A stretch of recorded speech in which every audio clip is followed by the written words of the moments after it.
Salam sejahtera saudara, ketemu lagi kita dengan 4 menit yang mengubahkan hidup. Saudara, saya cukup lama bekerja di Jakarta dan satu hal yang saya pelajari, kenapa Jakarta sering banjir. Nah, saudara, saya pernah membaca tentang BKT, Banjir Kanal Timur, yang sungai buatan ya, yang dibikin. BKT ini menampung air di Jakarta kira-kira 30% air.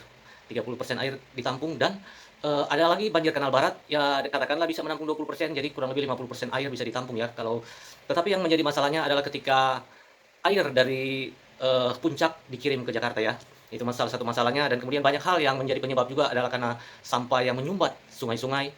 Dan satu hal yang saya lihat yang baik adalah tentang normalisasi sungai-sungai. Karena sudah beberapa gubernur yang berganti-berganti, kalau saya tidak salah ya, untuk pengerukan sungai-sungai di Jakarta itu ada juga dana hibah atau pinjaman ya dari Bank Dunia ya. Ada yang pernah saya baca ya, kalau tidak saya pada waktu zaman gubernur-gubernur sebelumnya ya.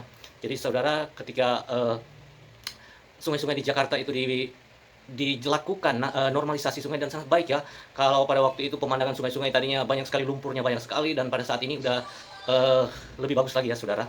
Jadi menurut saya normalisasi sungai di Jakarta itu sangat perlu dilanjutkan karena itu adalah suatu warisan yang baik, suatu legacy yang baik dari pemerintahan selanjutnya.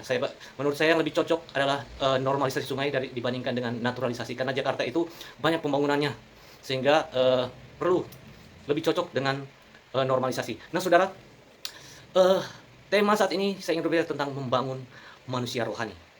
Nah kita lihat di dalam 1 Korintus 15 ayat 47 dikatakan apa? Manusia pertama berasal dari debu tanah dan bersifat jasmani. Manusia kedua berasal dari sorga.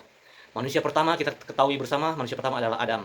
Adam diciptakan dari debu tanah, jadi suatu bahan yang dapat dikatakan murah ya, dari debu tanah. Karena itu kalau kita tidak mandi 1 minggu aja, pasti badan kita bau karena kita diciptakan dari debu tanah. Adam manusia pertama diciptakan dari debu tanah dan Tuhan hembuskan roh, nafas hidup ke dalam hidungnya sehingga dia bisa bernafas, bisa bergerak. Manusia alami, manusia jasmani. Nah saudara, Alkitab juga berbicara tentang manusia rohani. Di ayat yang kita sudah baca tadi dikatakan ada manusia kedua berasal dari sorga. Siapakah manusia kedua? Nah manusia kedua itu adalah Tuhan Yesus Kristus. Tuhan Yesus berasal dari sorga dan dia adalah roh yang menghidupkan, sehingga dia bisa menghidupkan kita juga. Dan kemudian Rasul Paulus katakan bahwa daging dan darah tidak mendapat bagian di dalam kerajaan Allah. Nah mengapa saudara daging dan darah tidak mendapat bagian di dalam kerajaan Allah? Nah Roma 5 ayatnya yang ke-12 ya saudara. Saya bacakan Roma 5 ayat 12. Sebab itu, sama seperti dosa telah masuk ke dalam dunia oleh satu orang, Adam, dan oleh dosa itu juga maut, demikianlah maut itu telah menjalar kepada semua orang, karena semua orang telah berbuat dosa. Nah, Alkitab katakan bahwa seorang yang berdosa itu Adam, dan kemudian kita semua mendapat legacy juga bagian daripada berdosa. Semua orang telah berbuat dosa.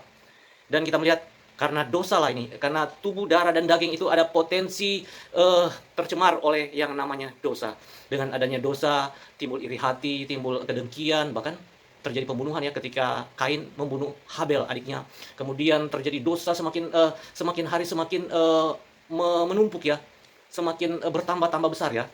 Ya, saudara yang dikasih oleh Tuhan, di hari-hari ini kita perlu membangun manusia rohani. Kenapa? Karena dikatakan bahwa kematian adalah satu hal yang pasti. Kematian telah menjalar di dunia kita hidup, di tempat kita berada. Karena itu saudara yang dikasih oleh Tuhan, banyak sekali penyakit-penyakit yang ada, berbagai jenis penyakit yang bisa menghancurkan, yang bisa menggerogoti tubuh jasmani kita.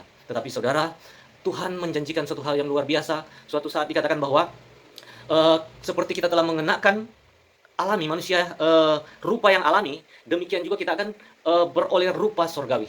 Nah, rupa sorgawi itu apa saudara? Yaitu ketika saya dan saudara percaya Kristus, dikatakan bahwa kita diubahkan. Kita manusia rohani kita diubahkan.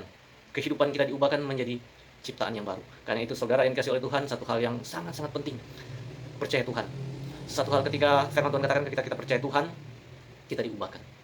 Dan manusia rohani ini akan kita bawa sampai pada kekekalan. Karena itu saudara, bangunlah manusia rohani kita. Sampai ketemu lagi, Tuhan memberkati. See you on next video. Bye.